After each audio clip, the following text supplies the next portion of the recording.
This podcast is brought to you in part by P&P Games, your online source for everything video games. Visit their website at pnpgames.com or at one of their 3 retail locations in Winnipeg, Manitoba.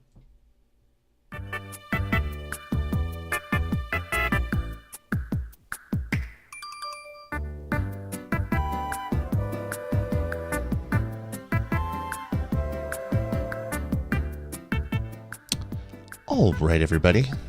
That's such a chill track. I don't know how to follow it. It's just like... It's like, tonight we're just going to talk about smooth jazz.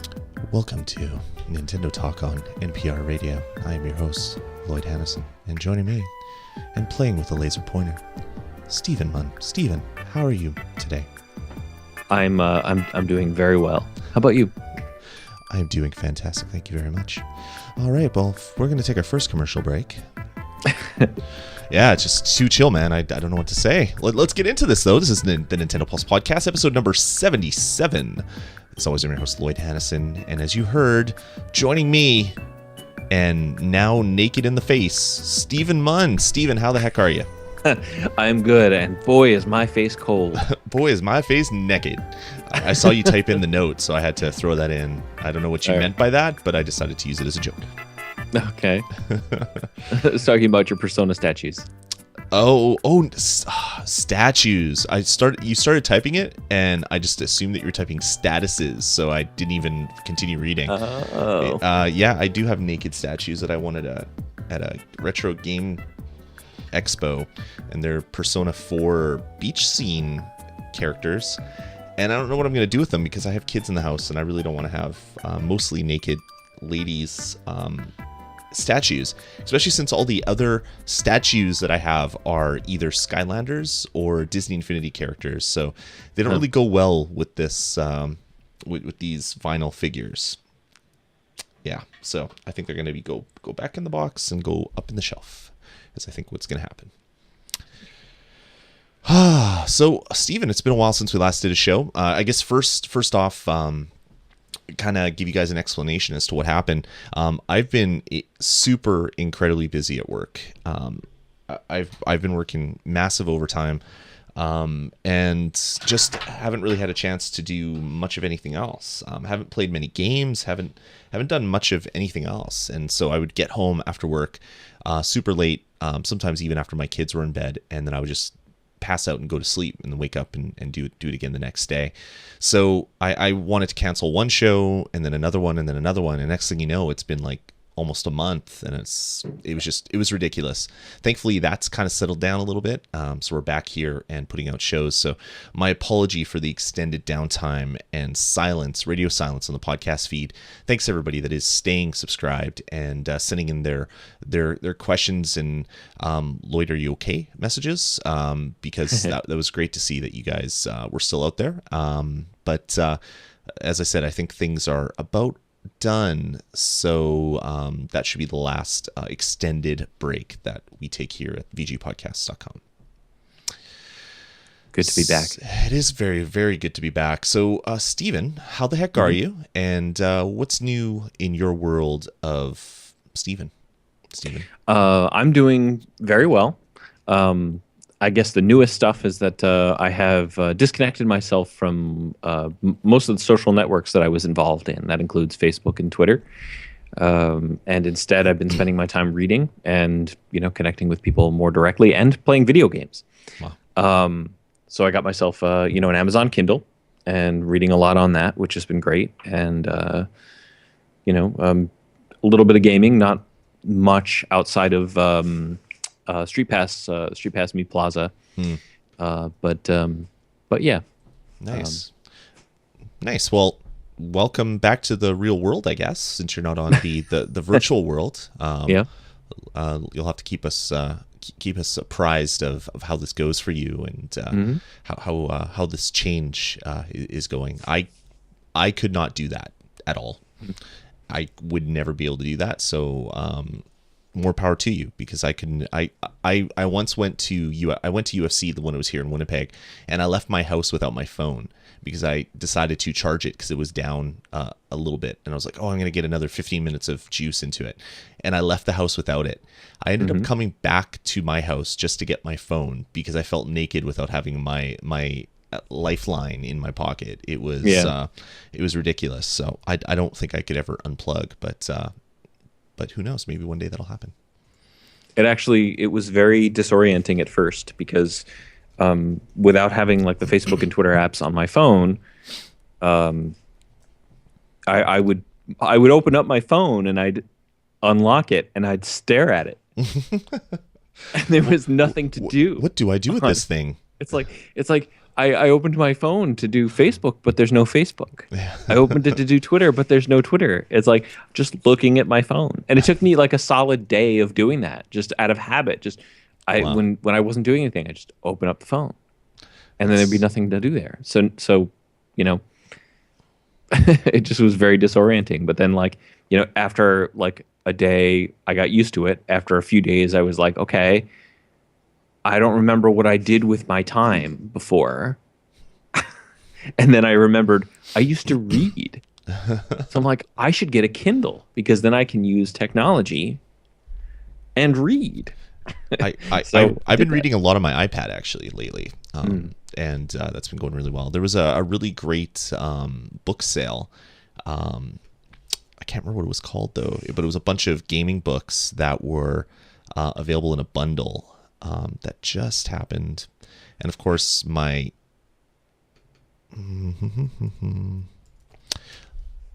not able to even do a great search in my email to figure out what it is. But if I find it, I'll put it in the show notes. But there's a whole bunch of really great gaming novels and books. I'm reading through the story of Minecraft right now. It's good. I've been doing a little bit of that these days as well, because I haven't had any energy for video gaming. So I've done some other things, watched a little bit of TV, and read a lot more books over the last little while. So it's been really nice. That's cool. Nice. All right, well, let's get back into the show. I, too, have been playing a lot of Street Pass, especially when I was at the Retro Game Expo this past weekend. Retro Gamers Unite up here in Winnipeg, Manitoba. I got like 40 Street Passes, which makes me really miss the ability to go out and get a lot more of these. Now at the university, I guess it's into exam period, so I'm not getting Street Passes anymore because I guess students are actually bringing books and study notes to class instead of their 3DS in their bag. So I haven't been getting very many Street Passes. So it was nice to finish off a few more puzzles and play some of those games. So it's been a lot of fun. It's been good. It's been good. But yeah, let's move past that and let's get into the meat of the show. Steven, what have you been playing besides your Kindle?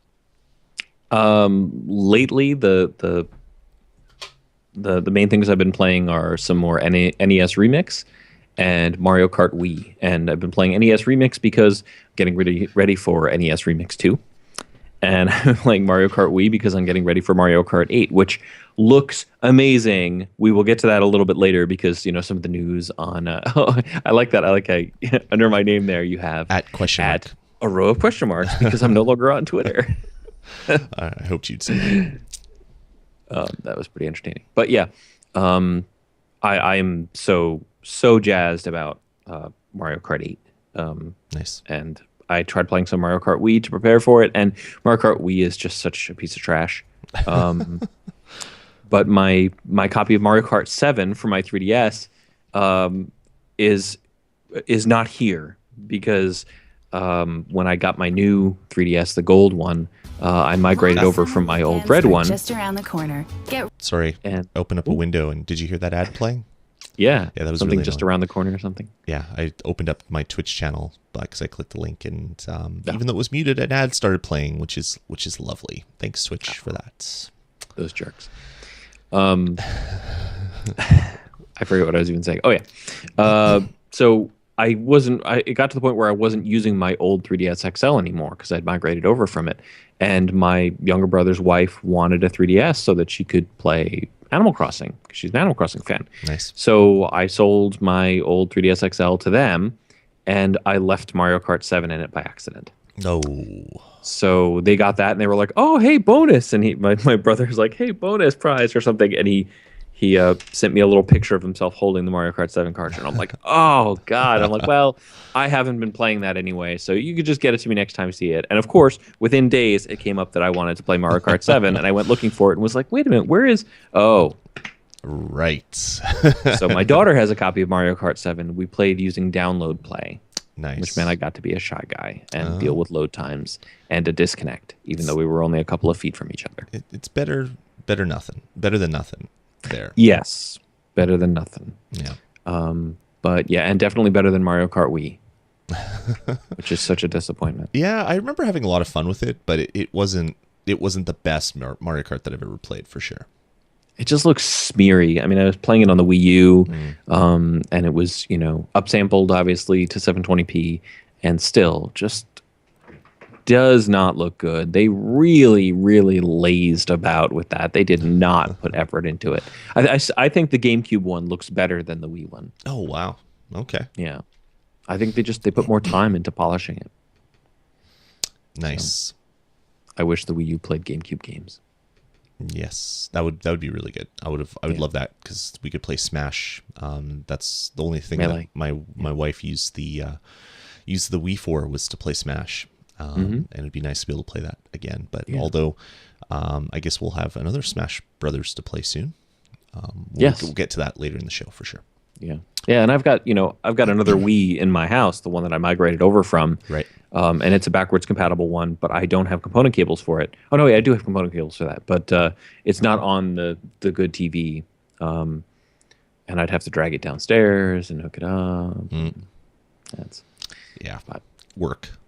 And then Mario Kart for GameCube doesn't do widescreen, like most games on that system do. So right. Pain in the arse. Definitely. Cool. Okay. So that's what you've been playing. Some stuff, getting ready for new stuff. Old stuff, getting ready for new stuff. Exactly. I see something crawling around in you got like a really large rat in your. I have a cat. Yeah. Oh, or cat, not a rat. Okay, my bad. Yeah, and she's usually so well behaved, because I usually burn her out like playing with toys. Earlier in the day, and I did that today, but I guess I didn't do it long enough because she is now more energetic and playful and crazy than I have ever seen her since I got her. And it has to be during the show. She's like, "Oh, I'm going to play with this noisy plastic bag. Crinkle, crinkle, crinkle, crinkle, crinkle. Now I'm going to tear over here. Bang, bang, bang on that door. Bang, bang, bang. Look, some wires. Bang, bang, bang. Look at this heavy thing on the wall. I think I'm going to knock it over because no one's paying attention to me." Exactly. Yeah. Nice. Cool. So it's funny. It's just funny because she's just glowing with energy right now. She needs to play, and I can't play with her because I'm doing a show. So you could just take out Nintendo cats and play with that while you're doing the show. There you go. Almost the same thing. I don't know where she went. Laser point. Awesome. Well, let's continue on. I've been playing a fair bit. Not so much over this last month because I've been so burnt out playing some games on my PS4 and some other stuff. I did get into Bravely Default before Overtime Hell happened, and I got really far in Bravely Default, and I really, really, really like it. But I haven't played for the last couple of weeks. I just have had no time, so I'm really eager, looking to get back into it. The one thing that I have kept up, even though I'm not playing the main game, is I've completely rebuilt my village because I've had lots of time to open up my DS, say, yep, send 20 people to this one, 20 people to that one, 20 people to that one, close it up, and go about my business, and then check it the next day. So my Noran village is completely rebuilt, which I don't think really helps me that much because I don't have hundreds of thousands of gold to buy the items that are unlocked, but I guess it's more of a completionist kind of thing. But yeah, you're right, Steven. It's a lot of fun. It is, yeah. I haven't touched it in quite a while. I got into, I think I'm in chapter 4 or 5, and I just haven't touched it in weeks now. Yeah, it is amazing how fun it is, and just the ability to control how you battle, when you battle, and with what you battle against. It's it kind of, I don't know, it's kind of my favorite JRPG I've ever played for that one thing. Like, you can Hmm. not battle, you can battle a lot, you can make the battles go fast, you can make them go slow, you can have them auto battle. Just the grinding in this game isn't a grind. It's just easy. Like, you could sit there and watch TV and grind battles because everything's on fast forward and super super quick. So I'm in the I'm past the boat, the little village on a boat, and I'm to the other place you go right after that. I can't remember the name of the village, so I think I'm just starting chapter 3. So I'm really really digging this game, and Yeah. I've cleansed 2 of the crystals and going on to the third one. So it's pretty fun, and I can't wait to get back into it. Besides that, I picked up Yoshi's New Island on its release date. Durf in the chat room says he loves the music in Bravely Default, and yeah, this is the first game I can remember in a long time that I actually play with headphones on, because I want to hear the music the way it's supposed to be heard, not just with I don't know, the crappy tinny speakers that are built into the system. It just sounds gorgeous. So yeah, I picked up Yoshi's New Island on its release day, and I absolutely hate it.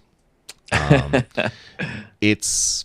love Yoshi's Island. I love all the Yoshi games. I love them when they first came out. So I bought this one expecting something, and I I bought a game that is super simple, has really no purpose when you're playing through the levels. Like you're playing it and you just walk and you throw a couple eggs, you eat a couple enemies, and you get to the end and you beat it and you go into the next level. Like it's so devoid of substance, which is really really odd because it's a Nintendo game, which is usually the opposite. They usually have layers and layers and layers of substance. I've beaten the first world and I got most of the way through the second world, and I was just like, why am I playing this? I'm not really enjoying it at all. So I don't know, this might be a game that I toss over to my kids. Maybe they can play it and enjoy it. I don't like it for whatever reason. So I don't know. When I found that out and was talking about it on Twitter, I was speaking with Tony Stowski, Tweets by the Tony, and I made the statement. It's like, well, maybe Nintendo games are no longer targeted at me. Maybe they're targeted at my kids. So maybe I'm going to have to start thinking about that a lot when games come out, whether it's a game that I should be buying or it's one that I should be picking up for my kids. So yeah, I don't know. I don't know what else to say. I'm taking the stance where it's on my 3DS. You could see it. It's right there. The icon's there, except it's too bright and not focusing, so you can't see it. People that are watching the video on YouTube or live, but it's there. Yoshi's New Island, and I'm going to keep it there. But I don't know if I'm going to actually play it anytime soon. But I'm going to keep it on my 3DS, and maybe one day I'll give it a second chance and see what happens. But yeah, I was just so really disappointed because I pretty much buy every Nintendo game that comes out, and this is now 2 games in a row that I was a little disappointed in. The Donkey Kong Country Tropicals Freeze, didn't really like it as much because it wasn't a game that I could play with my kids, which is the reason why I bought that. I played through all of Super Mario 3D World with my kids, and it was great. It was a game that we could all play and love. Donkey Kong, even the first level was too much Twitch platforming for my kids to really have fun with. So that one was kind of a miss for me.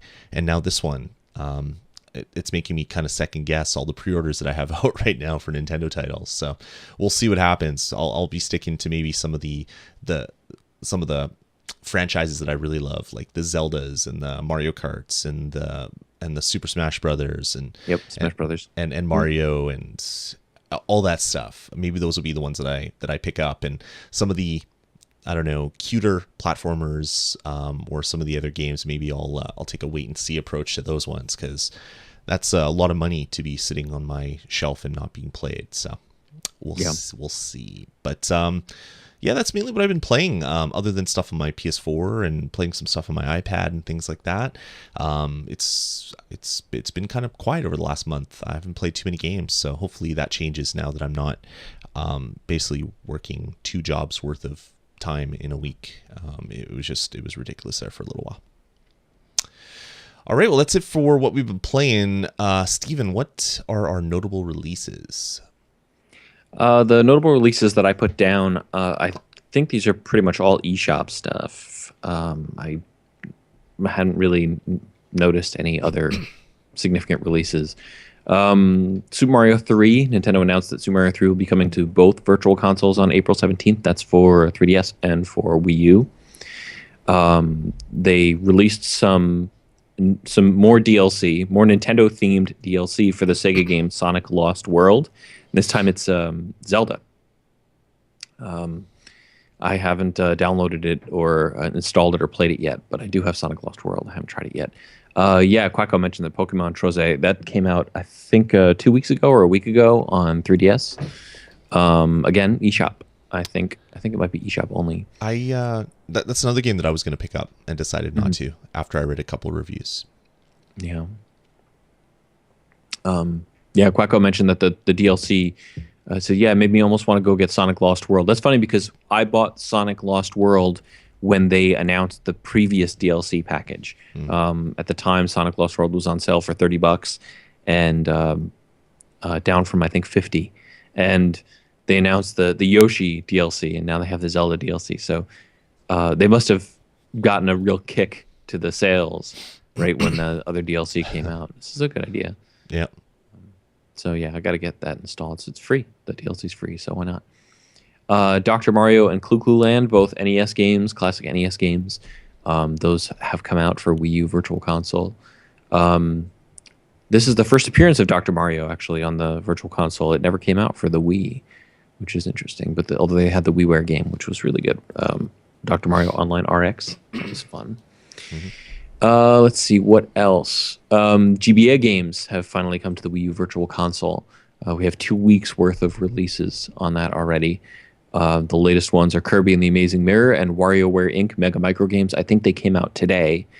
And then Advance Wars, Mario & Luigi Superstar Saga, and Metroid Fusion came out a week ago. And on the 17th, along with Super Mario 3 for NES, 2 more GBA games, F-Zero, Maximum Velocity, and Golden Sun. And the weird thing about these GBA games is the prices are all over the place. You're going to see everything from, I think they're, $4, $5, $6, $7, and $8, depending. Yep. Like, I think WarioWare was the cheapest. And then, like, some of the other ones, like Metroid Fusion, are all the way up at $8. So, yeah, it's interesting pricing. The weird thing about this is most, if not all, those games were given to people that were part of the Ambassador program. So they've had these games converted in ROM form and running in an emulator for so long. I don't know. It's so bizarre to me that it takes so long for these things to come out when they've already been ported once. So all the hard work's been done. They just have to really cross compile it for the Wii U, I would think. Yeah, but what's neat is that they are really. This is a great list of games. Yeah. Totally. All of these games are in, I think, the top half of the IGN list that I checked recently a few days ago. IGN had a list of right around the time the GBA was folding over into the DS. They made a list of, I think, the top 25 GBA games, and all these games are on there in like the top 15 or 20 of that. Yeah. It's like the top. These are all the first party. The highest rated first party games for the platform. The only one that doesn't appear, I think, is Super Mario World, and why would you want the GBA port of that? Yeah, exactly. And then like the number, I think the number 1 or the number 2 game on that list was Castlevania Aria of Sorrow, and that's been rated to appear on like the Australian Wii U Virtual Console, which means it'll probably appear here soon too. So cool. We're gonna have some really great GBA games listed on there soon. To me, it's still so weird to be playing the thought of playing a Game Boy Advance game on my huge screen that my Wii U's hooked up to or was hooked up to. It's upstairs right now, but if I brought it back down to my game room, it would just be, to me, it would be so weird to be playing on such a huge screen. But it would be kind of fun. I'm kind of curious to see how well F-Zero plays on that because I love F-Zero. So it'd be kind of neat to play another one on my television, even though it's a really low res one, like 320 by 240 pixels or whatever it is, Yeah. stretched to I think 1080p. it's 224 actually, 320 by 224 on the GBA. Wow, it's it's tiny. So, Yeah. I'm still curious though, but not curious enough to spend the $7 that it's going to cost me to do so. Yeah. Awesome. All right, well, let's get past our notable releases into our deals. And you put this one in, Steven. DuckTales Remastered is half off on the Wii U eShop until the 17th of April. Yep. That's pretty. Yeah, that's a pretty damn good. pretty sick deal. Yeah. That is a great game. One of the games that I probably enjoyed the most so far on the Wii U. I had so much fun with that one. And for half off, if you haven't played it already, it's definitely a good idea to go check that one out. And if it's right up your alley, go pick it up because it's a damn good price. Yeah, I think the digital price for that was $14.99. So that means that's like $7.50. That's a great deal for that. It's better than buying a GBA game on your Wii U. I think it's been cheaper than that on Steam for a while, but this isn't Steam, as we know. Yeah, I bought the on disc copy when they came out for $20. So nice. Yeah, I loved it. My kids loved it. It's a really fun game. So go snap it up while it's on sale for $7.50 on the Nintendo eShop. good stuff. All right, man, let's get into the news of the week. Oddly enough, we had two Nintendo Directs, like back to back, essentially. Day apart. We had the Smash Brothers Direct, and then today we had a Tomodachi Direct. But we're going to talk about the Smash Brothers Direct first. So this was like 40 minutes of Smash Brothers goodness. I don't know what did you think of the event, Steven? Awesome. Could you have asked for more? Really, really good. No, I mean the only thing that I wish is that Smash is coming sooner. But I'd rather they release it later and have it be better. And it looks really, really good. Yeah, it definitely does. I feel the same way. I think this was probably one of my favorite directs ever. It was all about one game, which I didn't think they could keep me occupied and interested for the whole thing, but they did. They kicked it off with a rather large nugget of news, and that was that the 3DS version of this game will be coming in summer, and the Wii U version is coming like right now because that makes sense. Oh wait, no. It is not. It's coming in winter of 2014. So the game that most people want on the platform that Nintendo's having all sorts of issues with is coming after the handheld that is already selling like hotcakes and has been. I don't know what Nintendo is doing here. That set like a really sour tone to start off this event. It's just like, okay, this is horrible. I think I tweeted out nail in coffin or something, which was, I guess, a little bit of an overreaction. But sometimes you do that on Twitter. But that's what Twitter's about. That's exactly what Twitter's about. But yeah, I don't understand why they would do that. They'll have no problem selling the 3DS version. So why bring it out first? And the console that is already having sales problems and issues and crazy bundles and stores that are basically giving it away to get rid of stock. It just seemed really odd to me. I actually thought that the one announcement about the release date is that it would be coming in one case. So it would be like the first Nintendo cross-buy where you buy one box from the stores and you get the Wii U version and the 3DS version all in one box. I thought they were going to start something new to really force people that are already buying the 3DS to say, hey, I have the Wii U version of this. I might as well pick up a Wii U or ask for it for Christmas or a birthday. That's a cool idea. But turns out, nope. It's coming months later and is left to die, except for all the most hardcore fighting fans and people that participate in EVO, I guess, because this will be a big part of EVO, I'm sure. Launch date. They kind of screwed that one up, I think. Now, that was my first reaction, too. I was surprised that they were releasing that in that order.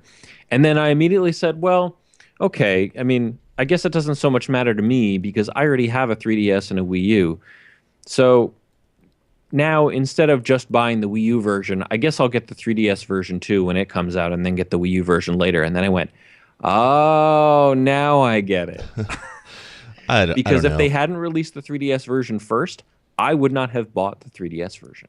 Sure. Probably at all. Yeah, but how many people now are going to buy the 3DS version because they have a 3DS, play the hell out of it, and then they're tired of it in 3 months I or don't know. 4 months I think or that 5 they're months? different enough games I don't know. where I think that the Wii U one is really the desirable one.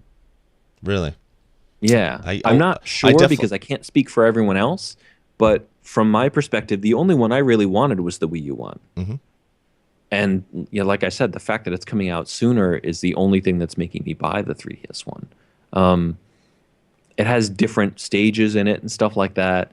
They're all the same characters. Yeah. It's got that whole new mode. I mean, we'll get to that, but yeah, I mean, yeah. but the Wii U one, they really haven't talked about the stuff that the Wii U one is going to have to really set it apart aside from the different stages. Mm-hmm. So that'll be interesting to hear. They said they're going to talk about more about that. I'll be interested to hear what they do. Yeah, I don't know. I personally, for me, the Wii U one is the one that people are going to want. Yeah. That's the one that's going to sell the most. At least I thought it would. I don't know about now with what they've done. But this was kind of the last hurrah for a lot of people that are saying, okay, Nintendo needs just one big title, and then the Wii U is going to be all fine, and it's going to sell millions, and everybody's going to be happy, and third parties are going to come back to it. For it to be delayed so much, there's probably a lot of people that heard that and went and bought a PS4 or an Xbox One and just decided to kind of throw in the towel on the whole Wii U. Wii U's the console that has all these problems, and to basically come out with a game months before on a console that has no problem selling, potentially, I don't know, eating away at the eventual sales base for the Wii U version, because there's probably going to be some people that will buy it, play it, grow tired of this game, and not want to buy it on the Wii because they've already played it, since it is going to be essentially the same game with the same characters. The stages will be different, but the game itself will be essentially the same thing. I think that has the potential to do a hell of a lot more damage to Nintendo than waiting and bringing them out on the same day, or bringing the 3DS version after or something, because the 3DS already has a huge install base. So if even 10% of the people that would have bought it don't, because they bought the Wii U version, I mean, you're selling an expensive piece of hardware, getting more Wii U's out there, and making it a more attractive platform for developers. It's just, to me, like, think to what Microsoft did with Titanfall. They bought the exclusive rights to it, and they forced EA to wait essentially a month to bring out the 360 version, because they know that there's tens of millions of 360s actively being used. They don't want people to buy the one most hyped game on the 360. They want them to buy the new console, get the install base up, and then down the road, the people that want the 360 and aren't going to buy an Xbox One will give them the chance to buy it. You think that would be a similar thing that what Nintendo would do with this, but they didn't. So another thought I have about it is that it may have more to do with Mario Kart than anything else. I think Nintendo may be looking at their lineup for the next year on the Wii U and realizing that it's only 2 games, and going, if we don't spread those out, we're going to have nothing on this console for most of a year. So let's release Mario Kart right before summer, even though it's already done or nearly done. We'll stretch it out. We'll put it out 2 months from now, and then we'll put Mario Kart Wii U at the end of the year, the beginning of next year. Right. And then we've kind of had our 2 titles for the year, which is really what it looks like at this point. I mean, if you're looking at the rest of the next year, I mean, what have they announced for Wii U? Just those 2 games, right? Yeah. I can't think of anything else. No. I have to be overlooking something. There has to be something coming. There's that Zelda battle game, and I'm sure they're going to show a bunch of stuff at E3. Sure. But and like NES Remix 2, I guess. But yeah. But to me, I don't know, if I was in their marketing, I'd be like, no, we're not waiting. We want these consoles to move. Otherwise, we're not going to sell this game because people have moved on. Yeah. I don't know. I think from Nintendo's perspective, they're looking at Mario Kart 8 as the sequel to the best-selling game of last generation. Yeah. On any console, which is what it is. Yeah. But I think the reason Mario Kart Wii sold as well as it did is because the install base on the Wii was as big as it was. Yes, people wanted Mario Kart, but the reason it sold quite that well, I mean, 30 million copies. The reason they sold 30 million copies of it was because there were already so many Wiis out there. Yeah. Um, Yeah. Yeah. yeah, I mean, that's true. it'll be interesting. It'll be interesting to see what happens because if Mario Kart 8 is this incredible runaway hit that sells tens of millions of Wii U's, that would be great. And then we'll all be feeling silly for doubting Nintendo. Yeah. But I've got my doubts on that. I mean, I think that, I think would. that maybe those two titles, Mario Kart and Smash Brothers, maybe each of those could sell 10 million Wii U's. Yeah. Maybe. That's Maybe. what I think. I don't know. I'd put money on it that if you could have multiple realities and you could play out in one and play out on the other, that releasing the Wii U 1 second is going to do a hell of a lot more damage to the overall viability of the Wii U as a console moving forward than if they said we're releasing it tomorrow and it's not completely finished and we're going to keep releasing stages as it comes along. Like get it out there, get people buying the console. But yeah, that is not in fact what has happened. So let's cross our fingers because I still want more Nintendo games on my Wii U that I paid good money for. So hopefully games will come out that I want to buy. Sure. All right. Well, let's get into some of the details other than what the launch dates are. Which I think we just spent 20 minutes on. I think we might have. They've confirmed that both the 3DS and the Wii U version they're both gonna run at 60 frames a second. That's great. I don't know if the Wii U version is going to be 60 frames when it finally ships, but they said it is, so we'll take them at their word for right now. That is great. They showed off a whole bunch of items. They showed off a whole bunch of characters. I don't know. How do you want to tackle this? Do you want to just talk about some of the big things first and then kind of skip some of the boring stuff? People can watch the direct if they want. So this game is going to be very Pokemon heavy. From playable characters all the way to the items. They showed off the Master Balls, so you can get a Pokeball or a Master Ball. When you get a Master Ball and you throw it, you get legendary Pokemon basically jumping out and doing some major damage. I always loved in Super Smash Brothers Brawl or Smash Brothers Brawl, basically picking up a Pokeball, throwing it, and getting a wicked Pokemon come out and just destroy everybody on the screen. Master Ball almost kind of guarantees that with some of the characters that they showed off coming out. I'm really kind of excited to see that type of stuff. You put in some like the Xerneas and Arceus and Deoxys and Palkia and Entei, Vintini, Curium. You have all these weird names in here. I think you're making stuff up, Steven. But this is a copy and paste from Nintendo Life. But it's gonna have some really great stuff. Also, there's just normal Pokemon things as well, which is really great. And some of the other Pokemon related things is they showed off Lucario, who's already been announced for the game. His final smash will basically have a mega evolution, so ties back to Pokemon X and Y, where there's the mega evolutions for some of the characters. I thought that was a nice touch, and I didn't expect that to happen, but I'm really excited about playing as the Pokemon characters and getting the final smash and just doing stupid stuff on the screen. That's going to be a lot of fun. Yeah, I'm not a Pokemon fan, but I thought it was neat that they're doing this because, I mean, obviously Pokemon X, Pokemon Y are like some of the fastest selling games of all time now, aren't they? Yeah. And yeah, I saw some headline about that the other day. Yeah, we're going to talk about that in a little bit for sure. Yeah.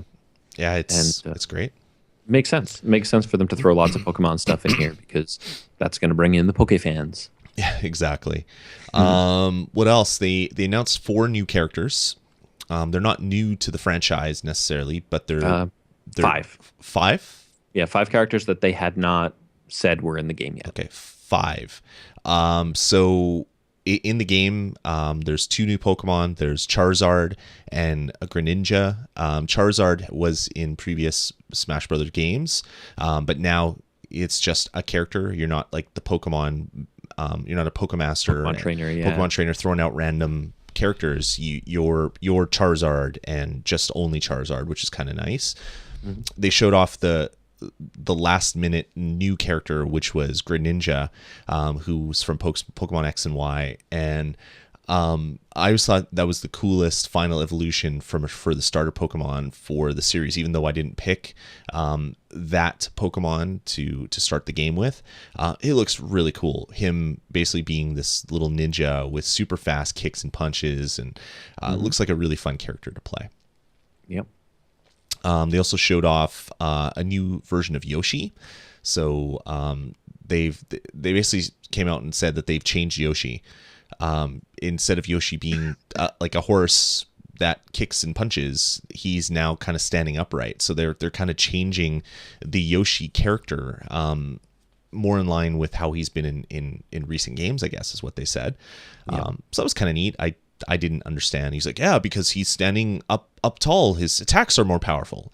And I'm like, no, his attacks are more powerful because you programmed them to be more powerful. But okay, I'll take your word at face value. They showed Zero Suit Samus.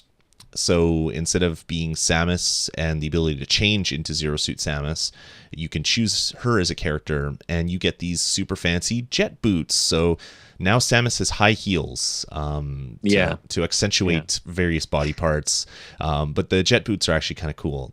They give you kind of like a final boost when you're trying to save yourself falling off of a stage.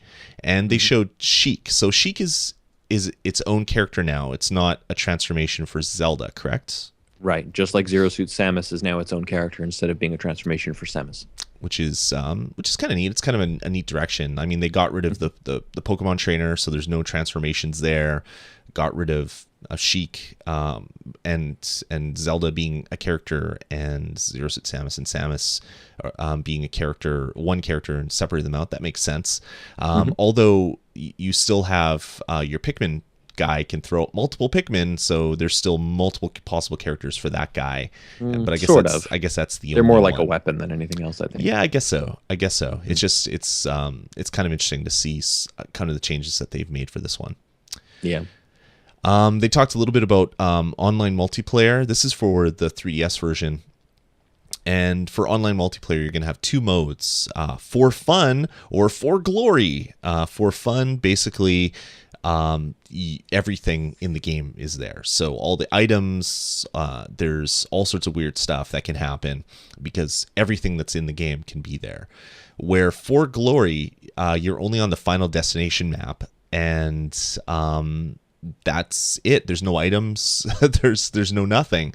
And then they said to not get you bored for playing on the same map over and over, pretty much every stage in the game will have a skin for the Final Destination mode. So it's not just going to be this boring space platform.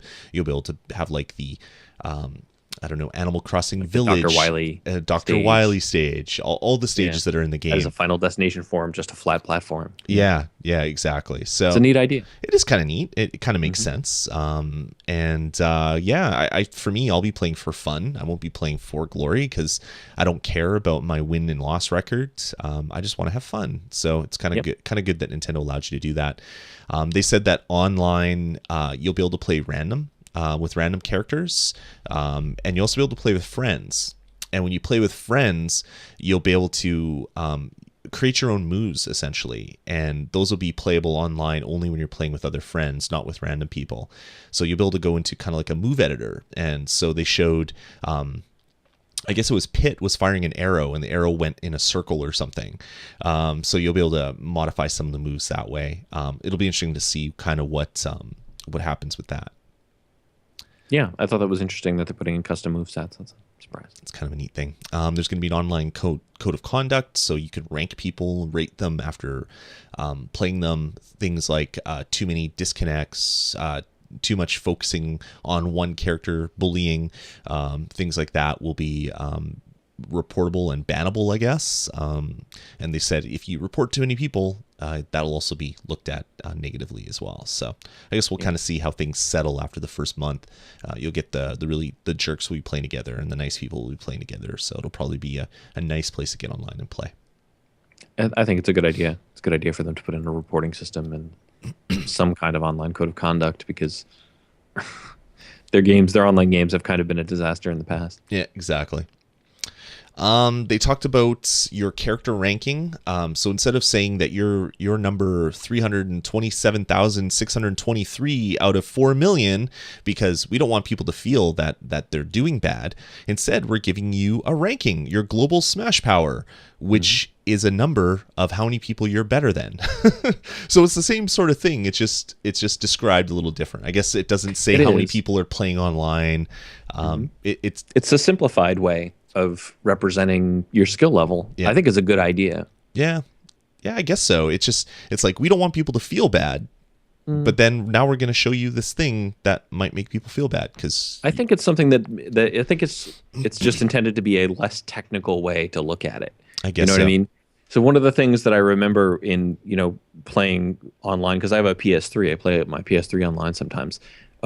Whenever there's like a leaderboard or something in a game, at the end of the game, you see your leaderboard and it's like, okay, I'm number 38,141. And you see like the 10 people who are better than you and the 10 people who are a little bit worse than you. And you all have the same damn score. Yeah, right.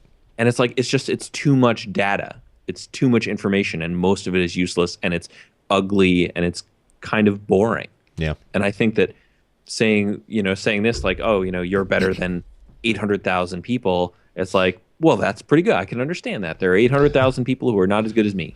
I guess so. It was just a simpler way of representing the same information. Yeah, and I totally get that, but it was just kind of weird how it was talked about as people getting upset at how far back they are in the ranking because they see how many people are ahead of them and how many people are below them. Now they just say you're better than this many people, which is basically the same sort of thing. It's just shown different, I guess. So that made me kind of giggle or kind of snicker a little bit, which was kind of funny. What else? They also showed off that the 3DS version is going to get a new mode. So instead of the adventure mode that the Wii version had, what this was that called? I can't remember. Subspace Emissary. That's what it was called. That's not going to be there anymore. Instead, there's going to be this thing called Smash Run, where basically you have it's like 3 or 5 minutes to basically go through the stage, attacking NPCs, collecting items that will fly out of everything. There's going to be chests that will pop open. You collect these items, and then you're ranked at the end of that 5-minute match. And then all the items that you've collected basically give you your power that you're going to have, and then it's basically a one life battle, and the people that collected more have more life and stuff like that.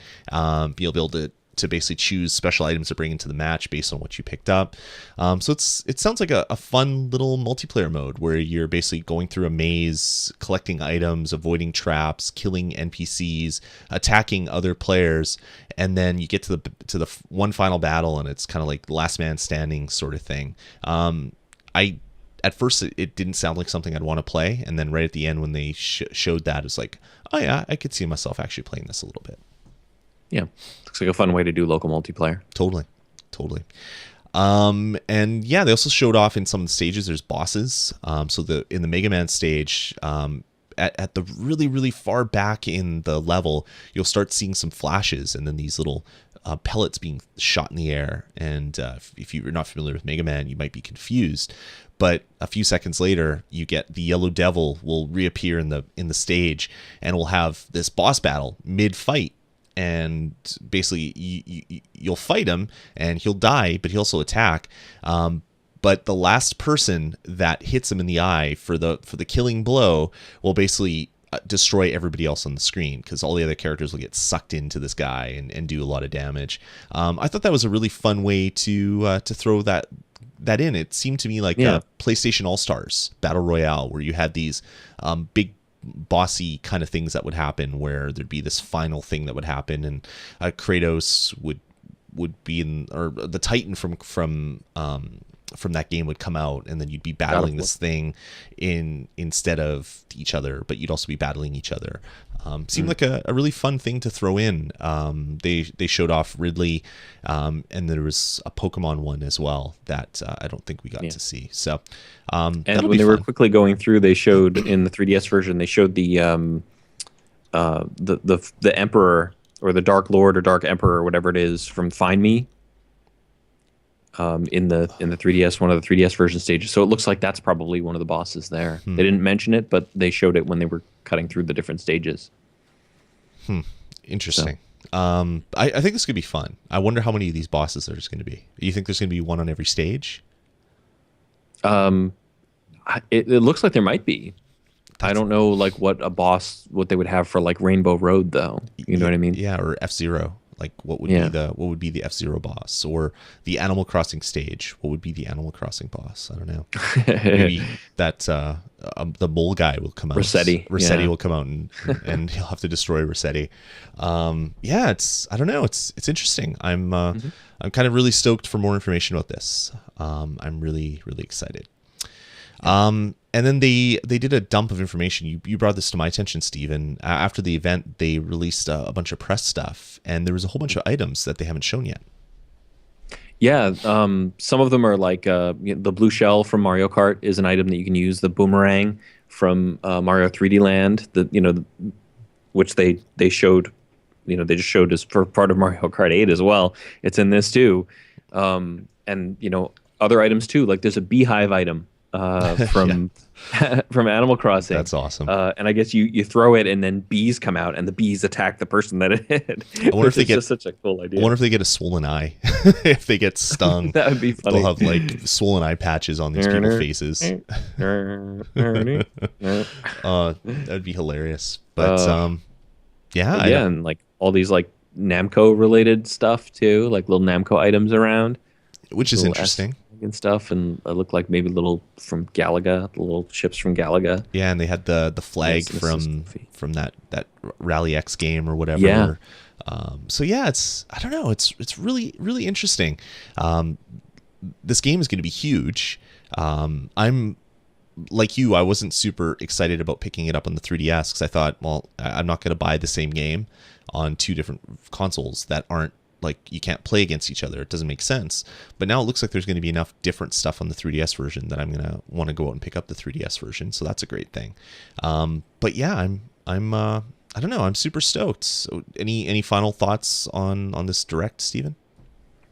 Just that I thought it was great. It was really well done, and I liked the comedy in it too. Sakurai was he kept going like this, and you thought he was going to say Direct, and he was like, and he kept saying something else, and then at the end he said director.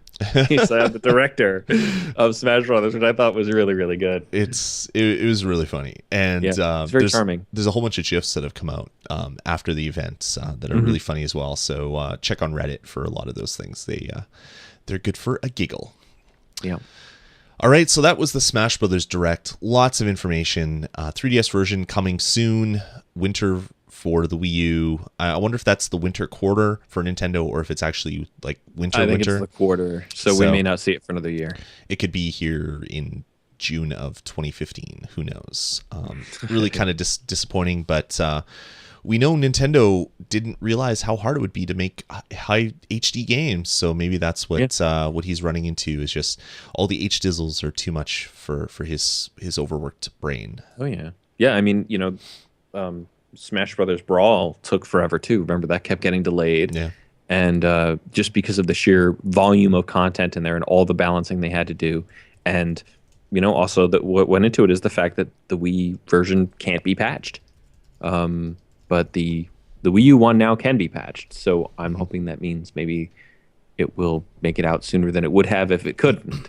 Yeah. And then they'll send out balance fixes, because like I just saw it today on, I think it was on Silicon Era, they were saying that PlayStation All-Stars Battle Royale, which you just mentioned, they just released a patch for it today. After it's already been killed. Oh yeah, it's the game I think was a flop, and they were giving it away for the longest time. Like more than 100 balance fixes. They claim they put into it today. So yeah, I mean, being able to patch this stuff makes a big difference, and it does. With a fighting game, you constantly need to rebalance and compensate for cheating and exploits and things like that. So I hope that means we'll see, once it does come out for Wii U, I hope we start seeing more things like, can we buy more characters for it, stuff like that. I'd like for them to keep doing that. Yeah, I wonder if there's going to be DLC. That's the one question that I had going to this Direct that they never really talked about. Yeah, I wouldn't expect that on the 3DS version. Maybe that's what's making the Wii U one take more time. The Could be. building the framework for, more characters to be added. Yeah. Yeah. I'd love to see more third parties coming in with more characters. Oh, did you see the in the video they showed I think it was the final smash for Mega Man? Oh yeah, that was amazing. Yeah. You basically get all of the Mega Peoples all came out and had this crazy. It reminded me of like Marvel versus Street Fighter or whatever, when you'd have like the group attack with multiple fireball characters, and you get this huge screen of plasma would fly across, screen full of plasma, and yeah, that it looked really good. I wonder how effective it's going to be, if it's going to be easy dodgeable, but it looks really damn cool. Yeah, it had like the different designs of Mega Man. There was Mega Man X was there, and there was Volnut, I guess, is one of them. Yeah, I think that's so. the one who doesn't have the helmet; he's just hair. Yeah, I think that's who that is. yeah. So there were like 5 of them there, and they're all like shooting at the same time. I was like, wow, that's so cool. Yeah, it makes me really curious if there's going to be any other non-Nintendo characters thrown in at the last minute. There was, I guess, a leak, but not really, that happened before. There was the voice actor for Raiden from Metal Gear. And one of the questions posed to him was, yeah, have you ever wanted to appear in a Nintendo game? And if that is, and which game that would be? And he's like, yeah, I've always wanted to, but I mean, I had the chance to do some voice recording for Raiden for Smash Brothers, but so I guess that's going to have to do, or whatever. It was something to that effect. So it's like, okay, so maybe like, I don't know, Snake isn't going to be in there, but maybe Raiden's going to be in there. I'd be really stoked for a game that had all these Nintendo characters they're throwing in, and then just random characters from other games, even if they weren't used in tournament play. Like maybe make them not as balanced. That would be fine, but it would just be cool to see all these different characters, see how their moves work, and what their final smashes are.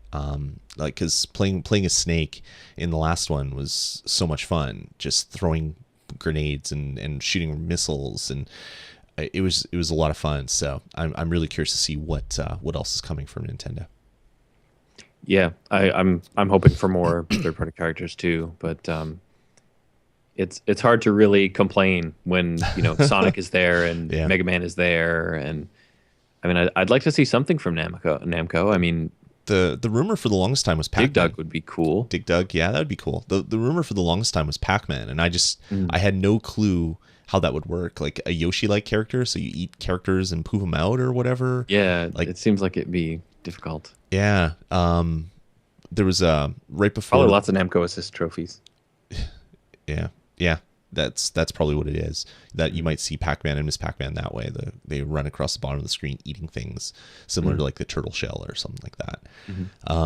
Yeah, I don't know. I'm really excited for this. I already was excited, and I didn't think that I'd be interested for a whole 40 minutes, but I was. I was super stoked about it. Yeah, so, I'm excited. Very excited about the games. If you haven't seen it, definitely go check on Nintendo's YouTube channel.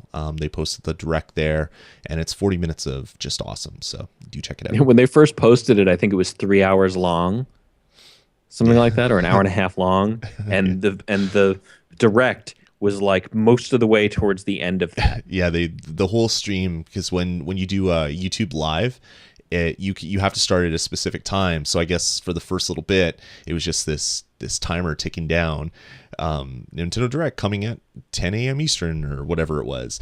And yeah, they posted that video instead of going in and editing it and taking off the hour that it was just that same thing. That was hilarious. It was ridiculous. I had to I'm like clicking around trying to figure out, where did this start? It was like at 38 minutes or something it started or something. And it was ridiculous. Makes you wonder how many people Reggie beat up after that happening. Hopefully some, because that's such a dumb mistake. It's easy to make a mistake, but yeah, it's kind of made me giggle when I saw that posted. Yeah. All right, cool. Let's move past the Smash Brothers Direct and get into one that happened today.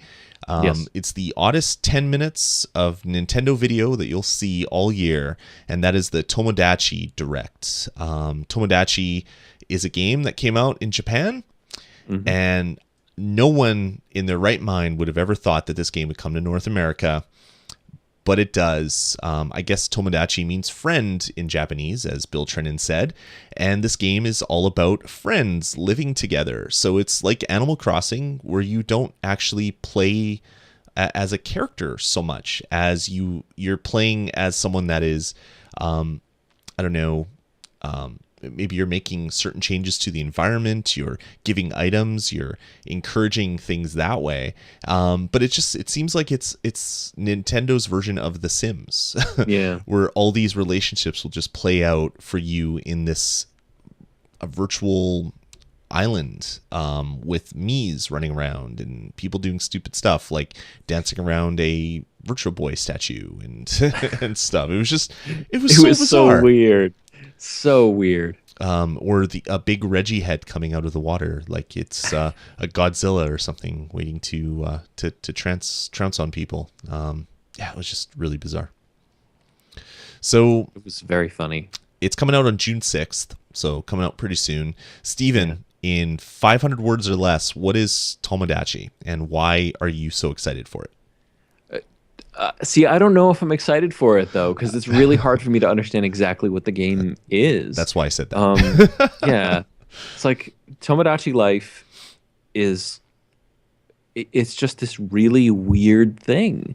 I'd been reading about the Japanese game on Tiny Cartridge for a while, and it looked really interesting and different. And yeah, I mean, it's somewhere between a Sims and an Animal Crossing and like the Mii Plaza. And I mean, your characters will randomly have like these bizarre dreams about each other. And it's like, it looks like a lot of fun, but I'm just wondering how long it would be fun for. So I think I'm going to wait for reviews on it and I think I'm so we can get a better sense of it. I'm the same way. It just looked absolutely crazy. So much so that I thought that this is going to be a game that I'm going to be buying 2 copies of, one for my daughter's 3DS and one for my son's eventual 3DS that he'll be getting, because this is a game that they're going to just have stupid fun playing together. The weirdest thing about this game is there's voices, so it talks in kind of like a Animal Crossing-y kind of voice, except it's real words. So it talks to you and they talk to each other. And it was just like, what is this? What am I seeing? What am I watching? Early on when I started playing video games, you always read in EGM, but all these crazy Japanese games that will never make it to the States. And Tomodachi is definitely one of those games, and it's coming here. So I think I might have to buy it just because of that, because I want more of these really strange, bizarre, I don't understand what I'm playing kind of games to come out here. Yeah, I want to know. I don't know. I guess it's going to be $34.99 when it comes out. It's like everything else coming to the eShop and to cartridge. And I mean, my daughter saw. I was sitting watching it and I was laughing hysterically. My daughter kept coming over and looking, and after she got a look at it, she's like, "Are you going to buy it?" And I said, "I don't know, maybe." She goes, "Can I get a copy of it too?" So that's funny. A little bit of look at it made her want it. So nice. Yeah, we'll see. So I don't know what else we can say about Tomodachi Life, other than go watch the Nintendo Direct and just be weirded even if you out. have no interest, you have to watch that Direct because it's just so crazy. Bill Trennan pretends to be a news anchor with a very serious news anchor voice, and then has a dream within a dream within a dream, Inception-like, and big Reggie heads in the game and big Reggie heads in real life, and it's just I don't know, it's so bad. The best part of the whole Direct was the Reggie Mii coming out in a bodysuit. It's like a pantsuit, it's like a sweatsuit, but it's like muscles on it, and they're all vying for the love of, was it Princess Zelda or was it Samus? It was Samus, right? Samus Aran. Yeah, it was Samus in her little Zero suit. Which is so bad. Anyway, check it out. We'll post a link in the show notes. It is so bizarre. All right, let's move on to the rest of the news before we call this long show to a close. Jules Watcham from Renegade Kid has been tweeting for a while about a Kickstarter that is up and coming that's been finally released, and it's a Kickstarter for a game called Cult Country. It's a game that's going to be coming out for if it's Cult County. Did I say country? You did. Yeah, it's Cult County. I'm not sure, but I think it's County. It's County. I'm actually on the County. Kickstarter right now. It's not doing so well on Kickstarter, which is surprising. It's been going for about a week, and they've only raised 32,000 out of 580,000 that they want. So they're far, far away. But if this game gets backed, they're planning to make it for Steam, Wii U, Xbox One, PS4, PS3, and PlayStation Vita. And essentially, this is a spiritual successor to their early on like survival horror games. I mean, Dementium was kind of like the first real good survival horror game on the DS, but for whatever reason they lost the name. I guess whoever published the game retained some of the rights, so they don't want you to, or they don't want to come out with a game for there and pay some of the royalties. So they're coming out with a new game called Cult County, and they're trying to make it with money that they raise on Kickstarter. So I backed it for the $15 level so I could get an early adopter version of the game. Those are all gone. 1,000 people backed at that level. So now there's the $20 version available if you're eager to back it. But yeah, I really hope this game gets made. I love everything that Renegade Kid does. This game looks really good. They posted a early gameplay footage video today, and it looks like a high res kind of cell shaded edged survival horror game with like very atmospheric. So I'm super eager to play this game. I just hope it gets made. So we wanted to basically bring this out for you guys to check out. And if you're excited about it as I am, to back it as well. So we'll post a link to the Kickstarter in the show notes for sure. Steven, does this tweak your interest at all? I hadn't heard about it until you were talking about it here. As a big fan of Dementium the Ward and Moon, I'm definitely curious. Yeah, Moon Chronicles will be coming out in the near future as well, which is going to be great. Yeah, if this gets made, maybe I'll pick up a copy. And the cool thing is they're planning on making it an episodic game, so they're planning 5 episodes for this game released, similar to like what they're planning for the Moon Chronicles, where they're going to be coming out with different chunks of the game. So we'll post a link to the show notes. Do check it out. Do back it if you're excited about this game from Renegade Kid. I'd love to see it made, and it makes me really sad to see them at like not even 10% of where they need to be to get this game backed, and they only have 21 days left to do it. So let's help them out. That would be cool to see this get funded. I like them. They do good work. They do good work. They do. I said do. I'm sorry. Do. All right, let's move on. Pokemon X and Y have become the fastest selling 3DS game, according to a press release from Nintendo. Pokemon X and Pokemon Y became the fastest selling video game for the Nintendo 3DS system, selling nearly 12 million copies worldwide since October 2013 launch, and adding to the more than 245 million Pokemon video games sold to date. That was in a press release coming from Nintendo. That is awesome. I'm super happy that Nintendo's selling software the same way that they used to when the DS was so hot, where they were printing money. Pokemon, like 12 million. I wonder how many of those 12 million were the free copies that people got for registering a 3DS and one of the other games. I just downloaded my daughter's copy of that today when I saw this news story. It's like, oh yeah, I didn't actually download the free copy of Pokemon that I got for buying Yoshi's New Island. So I will register that. And I did. So it's on her 3DS right now. Cool. But yeah, 12 million units in, 5 months? That's pretty damn awesome for Nintendo. Yeah, that's really, really good. Big money. So yeah, if you haven't picked picked it up already, there might not be any left for you. I think all the ones that have been made have been sold. But yes, I'm they're sure all out of ones and zeros. there's no more ones. They're taking it off. They have the lots eShop. of zeros, but the ones they're at a premium. They need to have some factories in China make some more of the ones for them. Yeah, Pokemon Zero, they're still selling, not Pokemon One. Yeah, exactly. You need to buy both. You do. And line them up just right. Many of both. You have to buy millions of both, and line them up in a particular way. Each, though. They are. Very cheap. They are. All right, let's move on to our next story. Rusty's Real Deal Baseball came out a couple weeks ago, or I guess last week. What a weird game. Yeah, that was the one, if you're not familiar, that was the baseball mini game collection where you could actually haggle with the dog to pay less for all the additional games. And everybody wondered, well, how low can you get it? Is it going to be down to a nickel, 25 cents? Like, what's Nintendo going to do? So shortly after the game launched, people haggled away. They haggled to their content, and they found out that the first game that you buy, the lowest you can get it is $2. The second game, you can get it down to $1.90. Third game, $1.80. Fourth game, $1.70. Fifth game, $1.60. And the sixth game, what do you think it is? $1.50?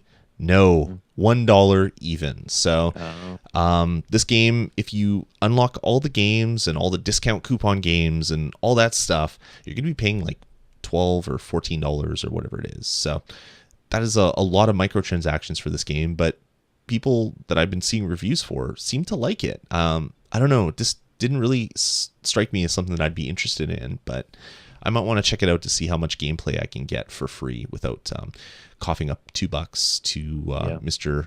Rusty and see where that will get me. But just wanted to give you that public service announcement, people. If you want to pay less, that is the money you can haggle him down to when you play your Rusty's Real Deal Baseball. Such a funny idea. It's so bizarre. They're getting so much press in places that they normally wouldn't, just for new ways to do in-app purchases, which is good. I don't know if it's going to lead to more sales of the game, but it is kind of a weird thing. It kind of reminds. It's nice to see though, because like even if I don't really have any interest in it, it's nice to see it because it's like it's this really cute little reminder of what Nintendo means to this industry. You know, the kind of stuff that like I can't see any other company doing that kind of crap. It's so weird and so different and so ridiculous.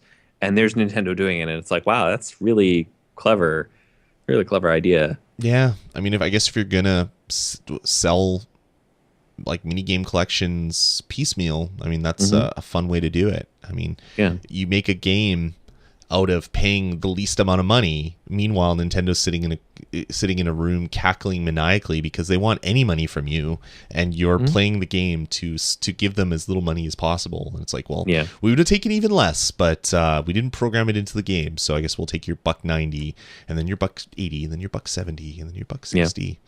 Yeah, there's a lot of risk that they're laying out there in the development cost. You know what I mean? Yeah, I guess spending a lot of money developing the game, and they're giving it to you for free. Yeah. In hopes that you'll pay a little more to get the rest of it.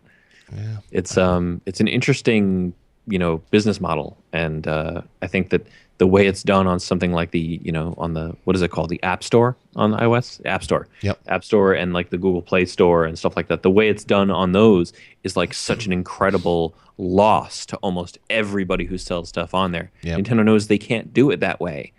But they also know that, these tiny little purchases are really kind of the way the industry is really going. So they're like, okay, well, how can we balance that? It's interesting. Yeah, I mean, it is definitely interesting. I don't know what to think anymore of Nintendo. They just do weird things, and they're as cute as hell. They're just the little kid that you want to just pat on the head and ruffle his hair and say, yeah, you go do some more fun stuff, kid. They're awesome, I guess, and that's what I'm going to say about that. So it's fun. Go check out Rusty's Real Deal Baseball and see if you can pay as little as possible to play all the games that you like, and see where that gets you. Other than broke. Yeah. All right, moving on. You posted this story in new items, characters, and tracks in Mario Kart 8. So there's also a big news dump for Mario Kart that came out as well. Yeah. Yeah, they fired off some information about new features. There's some new videos out, and they showed some of the tracks and stuff like that in the videos. They talked about the spin boost. If you're driving around in the zero gravity mode, your wheels fold down and you're doing your zero gravity thing. If two cars bump into each other, they both spin out a little and they both get a little bit of a boost, and the one that's further to the front gets a little bit more of a boost. So I thought that was interesting. Some returning characters. They showed Metal Mario, Lakitu, and Shy Guy. And let's see, and they reminded us that there's all 7 of Bowser's Koopalings, stuff like that. Mm-hmm. New items. There's a Piranha Plant item, which is awesome. Yep. And it's not just a Piranha Plant. It's a Piranha Plant that also is in a pot that has its own wheels. So it's just its own little cute little cart as well, because Nintendo pays attention to details like that. Yep. And Boomerang, this Boomerang flower. So the Boomerang from Super Mario Land, Super Mario 3D Land. Nice. Is in there. So you could throw it, and you can throw it 3 times forward or backward, and I guess it comes back. It can hit people on the return too. Yeah, there's a video showing it hitting Luigi on the way back. Exactly. Yeah, they showed it off, and that looks like it's going to be really fun to throw, and the person that you throw it at see this boomerang fly right in front of them. They're like, "Oh crap!" as it comes back and smacks them right in the noggin. Yeah, it'll be a fun toy to play with, I'm sure. Yeah. Some new courses. They showed some of the retro tracks. How they always have retro cups on there now. Moo Moo Meadows from Mario Kart Wii, Toad's Turnpike from Mario Kart 64, Donut Plains from Super Mario Kart, which is very cool. Excited about that. And they kind of redid these stages a lot more than they have in the past. So now they have zero gravity sections. They have sections that are changed a little bit, opened up a little more, modified. There's a video online. I forget who made it, but you can find it on. I found it on Nintendo Life, where they compare them side by side. They show what the track looks like in Mario Kart 8, and then what the track looked like on the original game, and they run them side by side in real time. And I thought that was a really, really cool feature, because you can just see how dramatically better like Moo Moo Meadows from Mario Kart Wii to Mario Kart 8. You wouldn't think it'd be a huge jump because it's just one generation. It is astonishing, the difference in how those look. It's good stuff, cool stuff. Yeah. Oh, live recorded music instead of having, MIDI or whatever it would be called. Yeah. It's all live recorded music, which is the first time they've ever done that in Mario Kart, which is great. Very cool. And a whole bunch of control options. You can do the Wii wheel if you want, if you're stupid. Or you can use the Wii U Pro controller. Yeah. So if you're not. Cool. Yeah, I'm still looking forward to Mario Kart when it comes out. So it was good for them to release another. They released a lot of information over the last week on many of their big franchises. So good on Nintendo for doing that. And E3 is coming up as well. So there's going to be a whole bunch of more news coming out at that show. We hope. Who knows what Nintendo's going to do this year. They're always weird when it comes to E3. At least they have been the last couple of years. So we'll see what happens for them. And they released a new trailer for it too. Oh yeah, we'll post a link to that in the show notes for sure. I just posted it in the chat too. Cool. All right. Well, that's going to about do it for this episode of the Nintendo Pulse podcast. Steven, thanks for coming back and not being too mad at me for basically falling off the internet for better part of a month. But then you fell off the internet as well. I didn't really notice because you fell off the internet because as well. I left for good. So oh, it's so funny. Yeah. But yeah, it was a good time. Thanks everybody for staying subscribed. Let us know what you think of the show. Head on over to vgpodcast.com, click contact us at the top of the page, and send us an email. There we go. You can email us directly at vgpodcast@gmail.com, or you can call our voicemail line at area code 505-VG-Podcasts. We also have a forum, so vgpodcast.com/forums will take you there as well. All right, Steven, thanks for joining me yet again. And we'll talk to you guys in about 7 days or so. Take it easy, everybody.